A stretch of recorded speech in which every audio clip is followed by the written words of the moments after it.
Hello বন্ধুরা, আমি Mrs Tapasi আর আমি আরেকটা নতুন ভিডিও নিয়ে গেছি। আশা করি আপনারা সবাই খুব ভালো আছেন। লাইক, কমেন্ট, শেয়ার আর সাবস্ক্রাইব করিয়া আপনারা সবাই আমার পাশে থাকবা। তো সকালবেলা টিফিন খাওয়া শেষ, সব কিছু শেষ। তারপর দিকে প্রতিদিন নিয়ে এসে মাছ, তো এখানে আমি এখন রান্না করবো মাছ। আর এটা কি মাছ ঠিক মনে নাই নামটা। তো এখানে অনেক বড় বড় পিস আর এই মাছটি অনেক নরম হয়। তো এটার লেগিয়া মানে মাথাটিরে আলগা আর মাছের পিসটিরে আলগা কইরা এটিরে নুন হলুদ মাখায় সুন্দর করে রাখছি। আর এত বড় মাছ যে পুরো আমার হাতের সমান, এত বড় বড় মাছ। তারপরে দিকে আর কি মাছ টাছ ভাজিয়া রান্না টান্না করা শেষ। তো এখানে হলো গিয়া ডাল বানাইছি আর এখানে কালকের অল্প তরকারি আছিল এটি। আর এখানে মাছের এই যে চচ্চড়াটা বানাইছি, মাছের ঝাল আর সয়াবিন তরকারি, এতটুকুই রান্না। তারপর দিয়ে আমরা ভাত টাত খাইলেছিলাম। আর এখানে সন্ধ্যার সময় যে দিদিভাই আর ঝিলম আইছে, তো তারা আমরা এই ঘরেই মানে সবাই বইয়া গল্প করলাম। তো তারা আইছে, তো মানে ঘরের পরিবেশটা একদম সুন্দর হয়ে যায় দিদিভাই তারা আইলে, মানে হুড়োস্থুল একদম আর কি। তো বেশ ভালো লাগে তারা আইলে। আর মানে এতদিনে তো সবাই জানেন যে আমার ভাগ্নির সঙ্গে আমার খুব মিল। তো এখানে তারা সবাই বইয়া গল্প করার সঙ্গে আমিও বইয়া বেশ অনেকক্ষণ গল্প করছি। আর এখানে আমার ছোট ভাগ্নি, তো তাই এখানে নিচে বইয়া এনজয় করার আর কি। তো তার নিজের বাড়িতে গেলে তো নিশ্চয়ই এরকম নিচে টিচে বইতো না, এটার লেগে এখানে বইছি আর কি সবার সাথে। উম, আমরা সবাই এখানে বইছি আর তাই এই খেলাটি দেখি আমরা খুব মানে উপভোগ করতাম আর কি, তাই দুষ্টামিটি।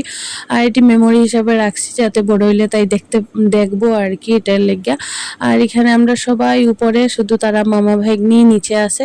তারপর দিকে আমি এখানে গল্প টল্প করা শেষ করি, এখন গেছি গিয়া রান্না করে। আজকে বানাইমু হইল গিয়া পনির পকোড়া। তো এটার লেগিয়া পনির পুরা ডিব্বাটাই বানাইমু আর কি, 1 কেজি বানাইমু, নাইলে আমরা সবার আবার মানে মন ভরিয়া খাওয়া হইতো না, এটার লেগিয়া। তো এখানে আমি তেল গরম করে লইছি, সরষের তেলেই বানাইলাম। আর সন্ধ্যার সময় ব্যাটারটা রেডি করে রাখছিলাম পনির, যেটার মধ্যে ভাজমু আর কি ব্যাটারটা। তো এখানে পনির ভাজা চলের। আর সবাইরে কইছি, মানে বিশেষ করে আমার প্রতিদেবরে কইছি যে আগে থেকে না নেওয়ার লেগে আর কি, সবাই একসাথে বইয়েই খাইমু ওইটার লেগে। তো আমি এখানে সুন্দর করে ফার্স্টে একবার ভাজছি, তারপরে দিকে আবার ভাজলাম। আর এটা কম আছে ভাজতে লাগে আর কি, নাইলে মানে খুব একটা বেশি স্বাদ হয় না। আর এটা খাইতে খুব স্বাদ হয়েছিল, সবাই কইছে। আর আমার তো ভালো লাগেই পনির, যেহেতু আমার তো খুবই ভালো লাগে। আর এই সেম আমার ভাগ্নি আজকে মানে ঝিলম আমার ভিডিও কইরা দিছে, তাই এলে সবসময় আমার ভিডিওটা কইরা দেয়। তো ওইটার লেগে আমার খুব ভালো লাগে।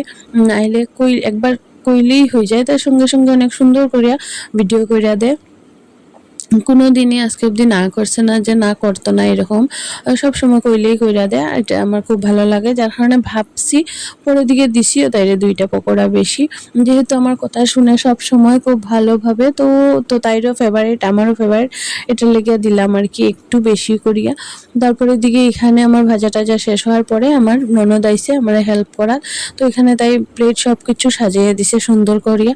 আমরা সবাই মিলে খুব সুন্দরভাবে একসাথে কাজ টাজ করিয়া আবার গল্প বলার লাগে আর কি, সবাই আমার হেল্প করছে। দিদিভাইও জিজ্ঞাসছিল, কিছু হেল্প লাগেনি, যদিও মানে লাগছে না, লাগলে দিদিভাইও খুব হেল্প করে। তারপরে দিকে এখানে আমি চা বানাইলিছি সবার লেগে। সবাই মিলে এখন চা খাইমু, মানে আমরা সবাই আর কি। তারপরে দিকে আবার গল্প টল্প হয়েছিল অনেকক্ষণ, তারপরে দিকে তারা বাড়িতে গেছিল গিয়া। তারপরে দিকে এখানে আমি রাত্রে খাবার লেগে বয়েছি হলো গিয়া মুসুর ডাল সিদ্ধ। রাত্রেবেলা মুসুর ডাল সিদ্ধ আর মাছের ঝাল, এটা দিয়ে ভাত খাওয়া হয়ে যাবো। আর অল্প একটু সয়াবিন তরকারি আছে, এতটুকুই। তো এটি দিয়ে আরামসে রাত্রেবেলা খাবার তো আরামসে হয়ে যাব। শুধু এটিরে গরম করছিলাম আর কি। তারপর দিকে ভাতটা খাইলেছিলাম সবাই মিলে। তারপরে এখানে আমরা বইছি হলো গিয়ে সিনেমা দেখতে। তো প্রতিদিন এখানে সোফার মধ্যে বয়া, আর আমার ননদ ঘুমায়, শুয়ে শুয়ে সিনেমা দেখে। আর ভাগ্নি আমার ঘুমাই গেছে। আর এই যেখানে সিনেমা চলে, আর তখন বাজে রাত্র হইলো 12:30। আমরা 1টা 1:30 অবধি সিনেমা দেখছিলাম, তারপরে ঘুমাই গেছিলাম। আর আজকের ভিডিও এখানে শেষ করলাম। আপনারা সবাই ভালো থাকবেন, টাটা।